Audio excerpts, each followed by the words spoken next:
Hey friends, hello and welcome back to this YouTube channel. In today's another video tutorial, I'm going to share it to you on how you can apply the soft edges on the images in Microsoft Word. Okay, so let's go quick into the process.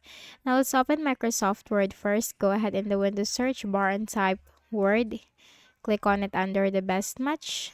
Click on the blank document. Then here when we just need to simply insert an image first. So click on the insert tab, click on pictures, click on this device. And they have this image. Now simply click on insert.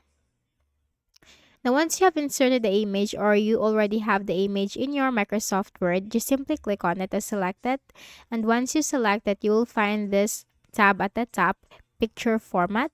And if you're not going to select the image, you will not find the tab. So make sure to select the image and you will find the picture format tab. Click on that.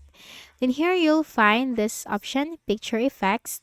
Click on this drop down and here you'll find soft edges.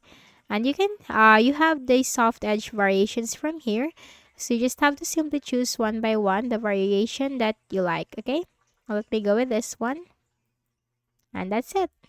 That's how you can easily apply the soft edges effect on your Microsoft Word image. Okay, so I hope this video helped you. Kindly please do not forget to hit the like button and subscribe to this YouTube channel for more tutorials like this. Thank you for watching.